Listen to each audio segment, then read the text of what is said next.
E aqui eu dei uma informação, coisa de 2 semanas atrás, né, um domingo sem ser o anterior, o outro, quando nós tivemos no programa o professor Luiz Moreira, mostrando uma publicação do Intercept, né, um desses vazamentos, que foi publicado, salvo engano, em 14 de junho desse ano, salvo engano, posso estar errado, mas acho que foi 14 de agosto, em que eles colocam uma conversa entre o Sérgio Moro e o Deltan Dallagnol do dia 7 de dezembro de 2015, portanto, aí 2 meses antes da condução coercitiva do Lula, em que o Sérgio Moro fala: olha só, uma fonte muito boa, Deltan, me falou para você ir atrás dessa história de imóveis rurais aí no centro-oeste dos filhos do Lula e possível grilagem. Tá? Quem me falou isso foi o... E aí tem uma tarja do Intercept dizendo privado, privado, privado, privado. Vai nessa que é boa, vai nessa que é quente. E o Dallagnol fala, vou sim, nem que eu tenha que criar aqui uma denúncia falsa e não sei o que tal, vou atrás disso. O que aconteceu? Depois que a gente veio a saber, e eu mostrei aqui as publicações, eu não vou procurar agora, mas está no programa desse dia em que a gente recebeu o Luiz Moreira. Nesse mesmo dia, 7 de dezembro de 2015, quem fez uma viagem surpresa e clandestina, sem estar na sua agenda, a Curitiba e se entregou com Sérgio Moro? José Eduardo Cardoso, então ministro da Justiça de Dilma Rousseff, do PT, esse que está agora plantando que pode ser candidato à Prefeitura de São Paulo. Ele é o nome que está embaixo daquela tarja que o Intercept botou da fonte do Sérgio Moro. É ele que está ali. E eu recebi isso de uma fonte muito boa, que está por dentro de toda essa questão, que me deu a dica e mostrou. Inquestionável a fonte, confirmada por uma segunda, inclusive. O nome que está ali é José Eduardo Cardoso. Ele dava as informações que ele conseguia por dentro de onde a Lava Jato poderia ir para tentar expor Lula e a sua família. E eu digo, na minha opinião, o Lula se entregou aquele dia e está, em alguma medida, pacificado na cadeia, com medo da Lava Jato ir para cima dos seus filhos. Os filhos dele fizeram alguma coisa errada? Não fizeram? Não sei. Agora, precisa ter feito para ser preso? O pai não fez nada e está preso. Por que com os filhos seria diferente? Então, para mim, o Lula foi pelo sacrifício pelo PT, esse PT que a gente está vendo aí, né? Esse PT que está querendo votar securitização, reforma da Previdência, como nos relatou na primeira parte do programa Maria Safatorelli, e, mais ainda, eu acho, né, que a principal preocupação dele foi com os filhos. Eu acho que foi com os filhos. E nessa conversa, a gente vê como a Lava Jato estava ameaçando ir para cima dos filhos e ficou em banho-maria. Até a história lá da investigação em Brasília, com o juiz Valisney, do negócio de venda de medida provisória, também tem a coisa de um dos filhos do Lula. Então você vê que não andou essa linha de investigação em Curitiba, da dica do José Eduardo Cardoso, seja ela falsa ou verdadeira, não andou. Não andou, não teve denúncia, investigação, nada. Ela foi descontinuada. Será que um dos preços foi o Lula ficar quieto e ir de boa preso para Curitiba? É a minha convicção. Nunca conversei com o Lula para saber, né, desde que ele foi preso. Até tivemos algum grau de comunicação antes dele ser preso. A gente avisou para ele quem era Paulo Pimenta, quem era Vadi da Mus. Virei noite escrevendo um dossiê, falando tudo o que o pessoal descobriu agora, né? Exportação clandestina, esquentamento de dinheiro e pôs de gasolina, né? Coisas mais cabeludas que se desconfia que ele esquente com essas operações de exportação fake de arroz e pôs de gasolina.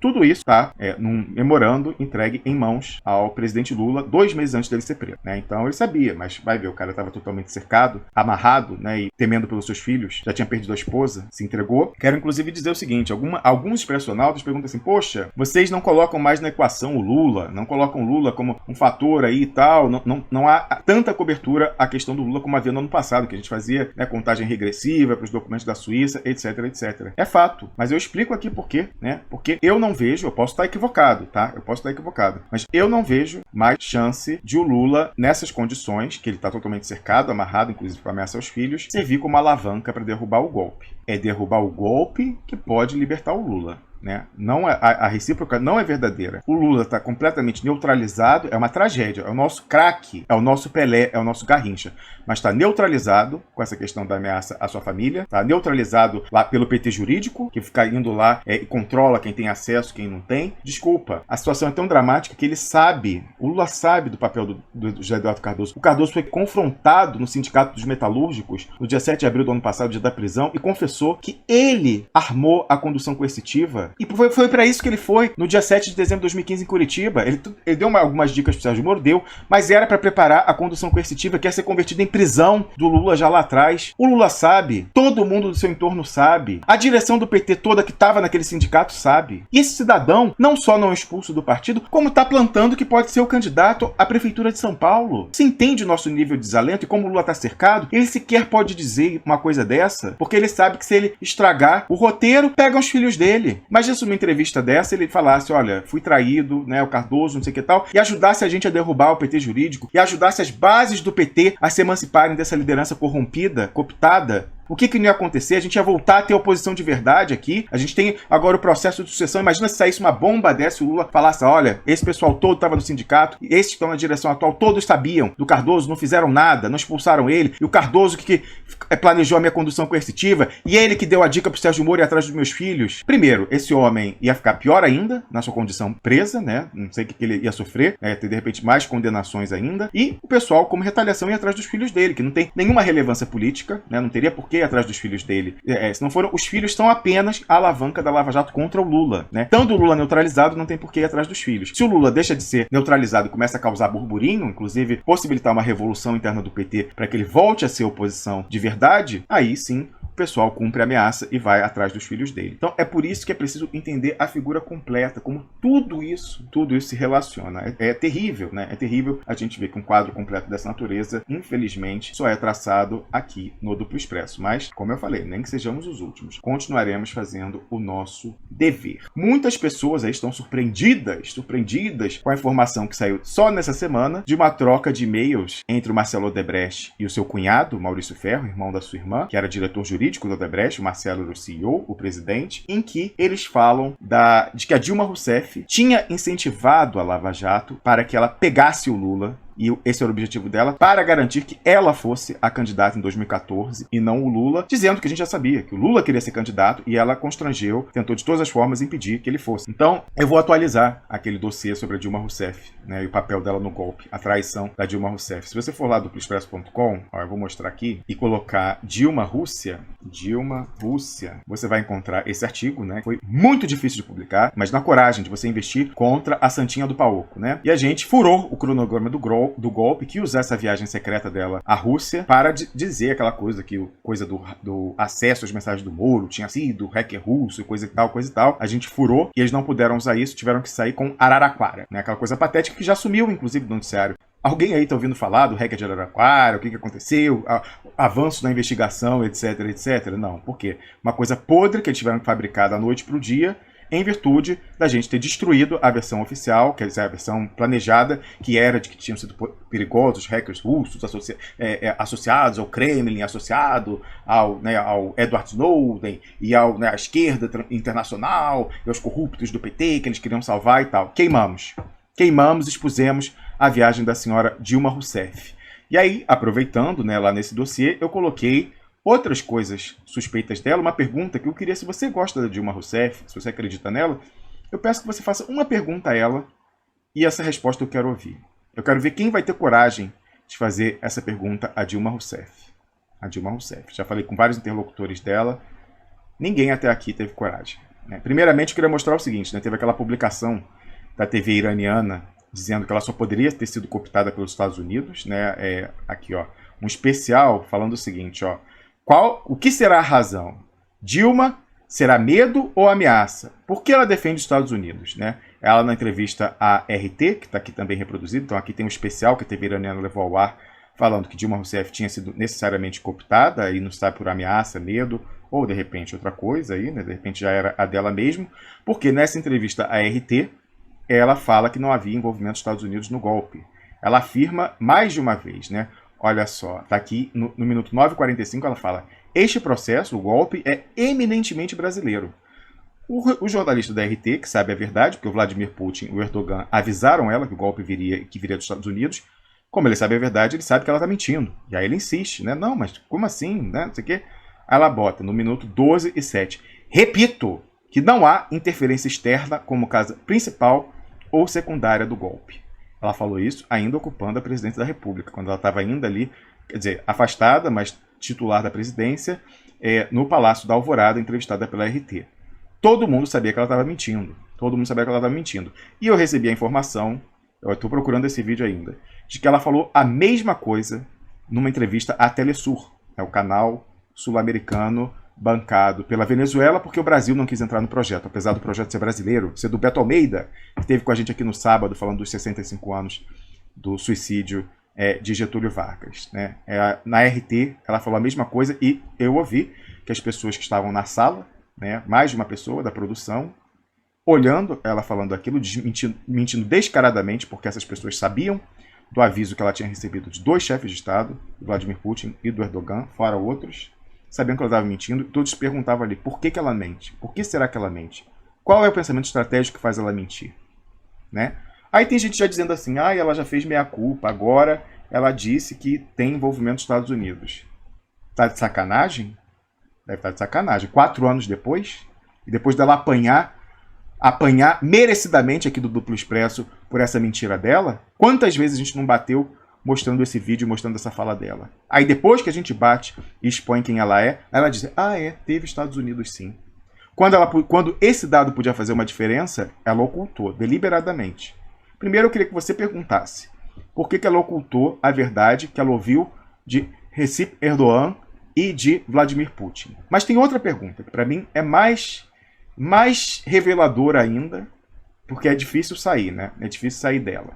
Essa ainda pode negar, ela pode dizer, mas não falou não, né? O Putin não falou, o Erdogan não falou nada. Esses dois não vão virar por falar, falei sim, né? Então ela ainda pode falar, não falou, mas todo mundo sabe que falou, Mas eu queria dizer o seguinte, a outra pergunta da Dilma Rousseff é isso aqui, algo famosíssimo, célebre, o grampo nela e no presidente Lula, né, aquele da conversa dos dois, que ela fala do Bessias, que o Bessias ia levar um termo de posse dele como ministro da Casa Civil, sem assinatura, né? Qual o valor de um papel não assinado, né? Enfim, sem assinatura, mas que era para ele não mostrar para ninguém não, que podia dar problema, só se fosse necessário.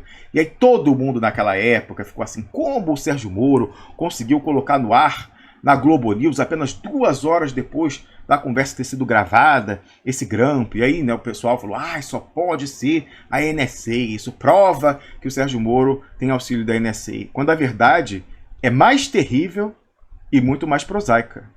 Aquilo ali foi um autogrampo feito no Palácio do Planalto, pelo Cardoso e pela Dilma. A Dilma e o Cardoso não queriam de jeito nenhum que o Lula fosse para o ministério e virasse chefe da Casa Civil. O que eu aprendi nos meus anos aqui em relações internacionais, conversando com diplomatas, né? É uma lição que eu aprendi e nessa hora, imediatamente, foi o que eu identifiquei. A melhor maneira, os diplomatas falam isso, a melhor maneira de você matar uma minuta de tratado que está sendo negociada entre 2 países, você que está negociando acha uma merda, porque está sendo pressionado pelo outro país, está tendo que ceder, é vazar a minuta. Para as pessoas da sua base, do seu país, se revoltarem e impedirem que aquele tratado saia naqueles termos, pelo menos. Foi o que fez, por exemplo, agora o chefe da Eletrobras do Paraguai, quando vazou os termos do acordo secreto lá de Itaipu com os Bolsonaro. Ele queria matar aquele acordo secreto. O que ele fez? Vazou.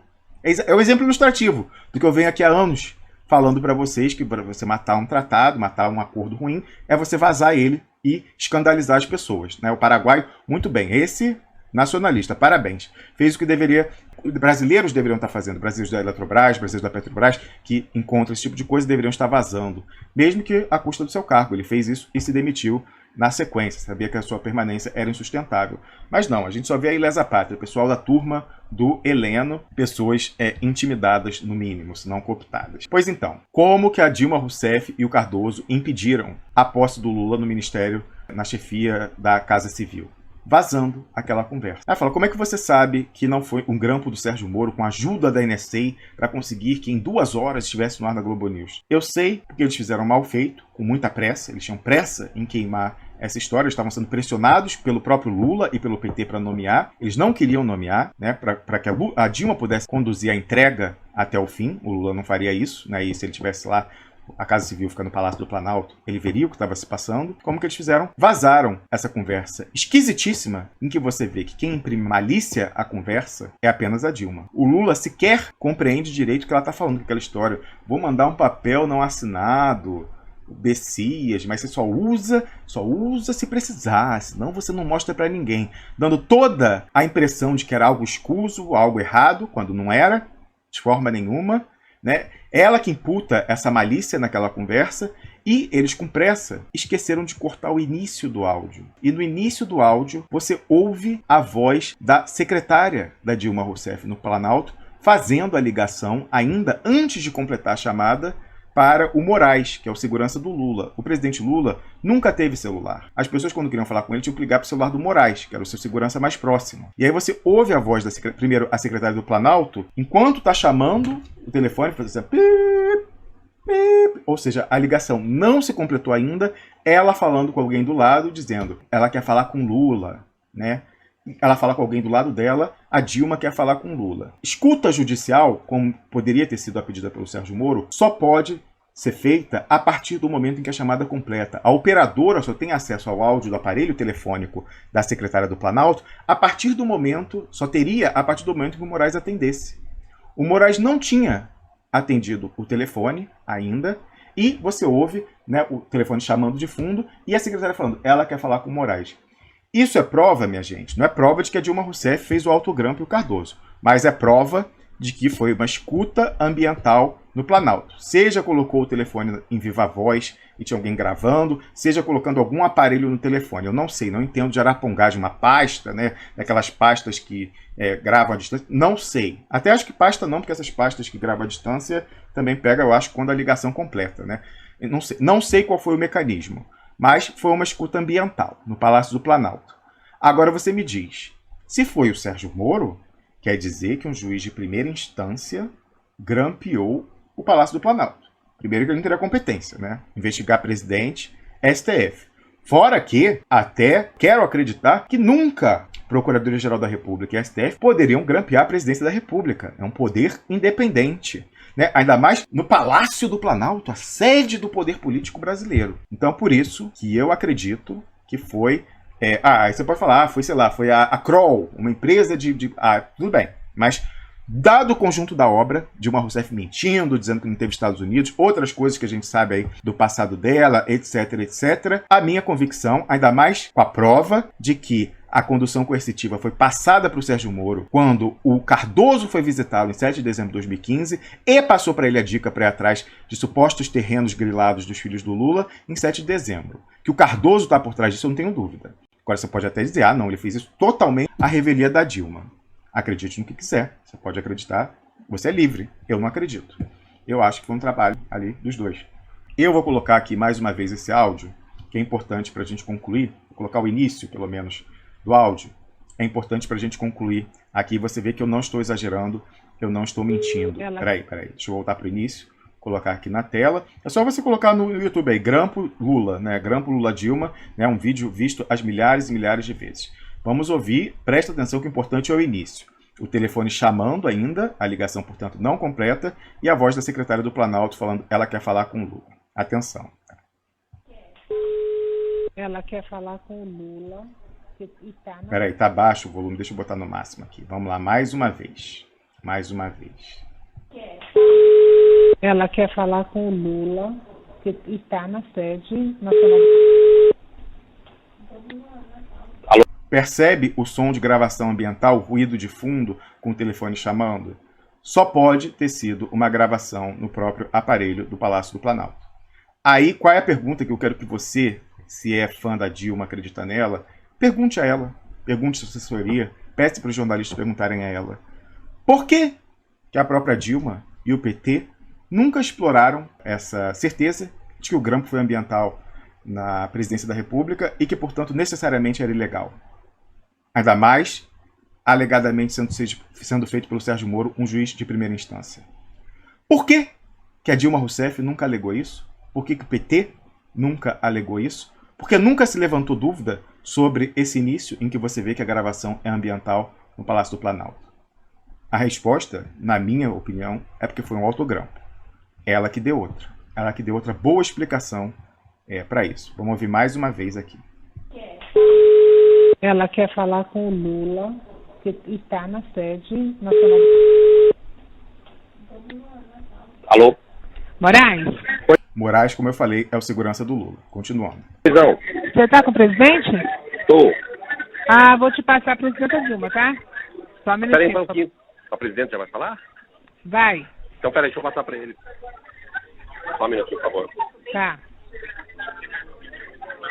É isso, eu não vou tocar o resto, aí chega o Lula, aí depois chega a Dilma, falando com ele e imprimindo aquele tom esquisitíssimo, como se eles estivessem fazendo algo de errado, né? E imediatamente aquilo foi parar na mão do Sérgio Moro e logo depois, ato contínuo, na Rede Globo, causando uma comoção nacional. Lembra populares cercando o Palácio do Planalto, cercando o Congresso? Pois é, minha opinião, autogrampo da senhora Dilma Rousseff. Quem, afinal, né, tinha falado sobre a Lava Jato. Lembrando que Dilma Rousseff é a mãe da Lava Jato. qual é a visão de Dilma Rousseff sobre a Lava Jato. Essa aqui, né? Vamos botar mais uma vez aí o áudio da mãe da Lava Jato, orgulhosa da sua cria.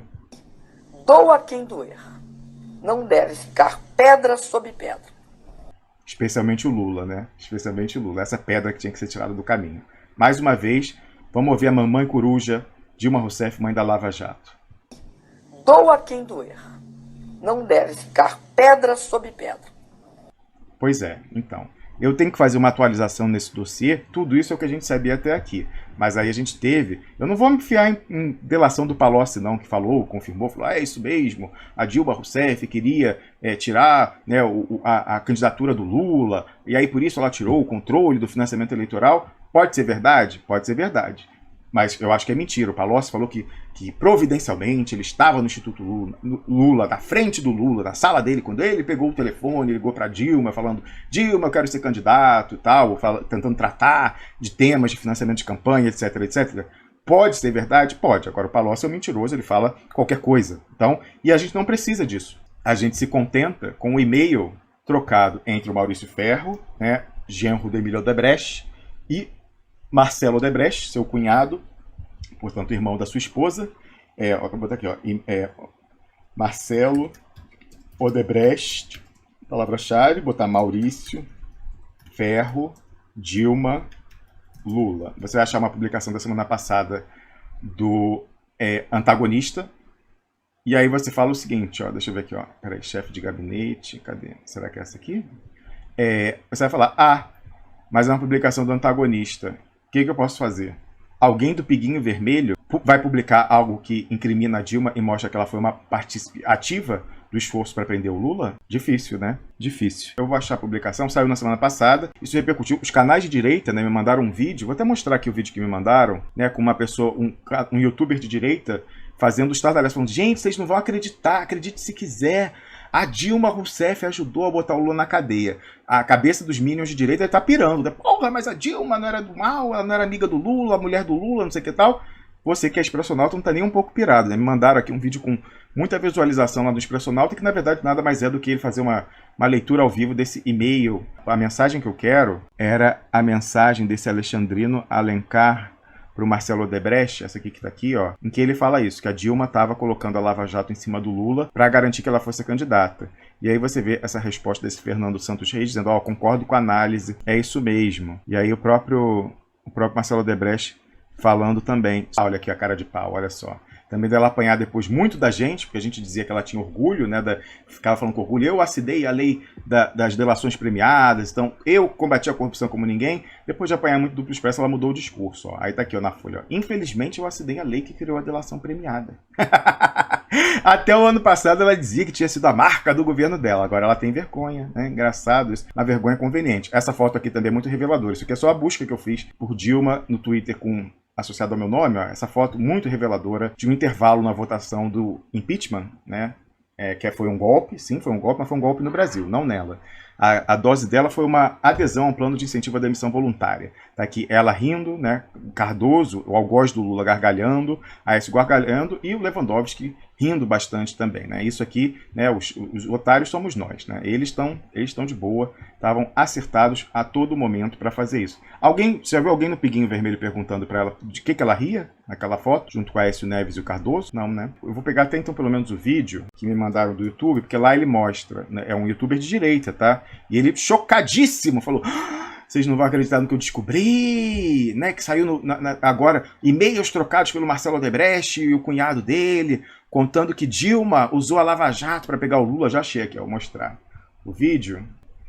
Eu não vou botar não, que vai que ele tenta derrubar o meu, né? Eu não vou fazer isso não, mas tá aqui, no YouTube, pelo título vocês vão achar. E lá ele mostra os prints da matéria. Então se o antagonista pegou, se o YouTube pegou, se ele for derrubar, é esse cidadão aqui, o título que ele deu é urgente, Dilma usou a Lava Jato contra Lula, os bastidores do mundo do PT. Pois é, a direita está chegando nisso só agora, né? Mas você que é expressionalta sabe há muito tempo. Isso aqui é o depoimento do Palocci, como eu falei, pode ser verdade, mas é dispensável, já que a credibilidade dele não se coloca, né? Não se coloca, isso é dispensável. Aqui para Palocci, Dilma queria rifar Lula. Essa é a matéria, mas como eu falei, é dispensável a suposta contribuição do Palocci para a história. Basta que a gente veja os e-mails trocados pelo pessoal do Odebrecht. Então, o Palocci fala que era isso mesmo, mas eu quero mostrar os e-mails aqui, ó, que estava cortado lá naquela outra publicação, ó. Então, esse Alexandrino Alencar coloca o seguinte, ó. Vamos lá, estou muito preocupado, porque acho que ela, a Dilma, quer fazer um voo solo. E ele se lançou a 2018, de modo a mantê-la sob controle. Neste cenário, entra também a Lava Jato, pois ela acredita que chega nele e não nela. Ele não está falando, eu acho que, ele está afirmando. Neste cenário, entra também a Lava Jato, pois ela acredita que chega nele e não nela. E aí está a grande confusão na qual estamos metidos. Alguns que foram presos são da turma dele, só que com fortes ramificações nela. Aí mora o perigo. E aí ele começa a falar aqui de algumas coisas, de diligência, mas você vê, isso um insider, né, uma pessoa de dentro, Alexandrino Alencar, alto executivo do Odebrecht, falando que a Dilma usava a Lava Jato para pegar o Lula. E aí, esse outro executivo, Fernando Reis, que falou, estou de acordo com a análise. O cunhado do Marcelo Odebrecht, genro do Emílio Odebrecht, fala o seguinte, ó, José Eduardo Cardoso teve na mão dele a chance de abortar a operação na sexta, pela notícia no Estadão de envolvimento declarado de delegados da Lava Jato em apoio a essa. Abriu somente investigação administrativa. Por isso, duvido da capacidade desse governo de se mexer no tempo certo. Terei informações importantes à noite. Aí aqui a resposta do outro, dizendo que foi um tiro no pé. Não foi tiro no pé não, o executivo do Odebrecht. Foi planejado. O Cardoso, inclusive tempos depois, foi lá a Curitiba dar a dica ao Sérgio Moro sobre os filhos do Lula. Dica essa, ou melhor, fonte da dica ocultada pelo Intercept, que é um limited hangout, é uma pegadinha para te distrair,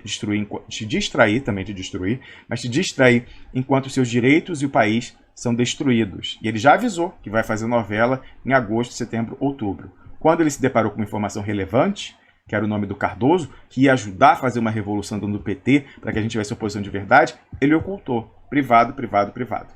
Privado, privado, privado. Então tá tudo dominado, minha gente. Tá tudo dominado, mas nós seremos os últimos da resistência a não cair nessa armação, nessa operação em pinça da guerra híbrida que está a destruir o Brasil.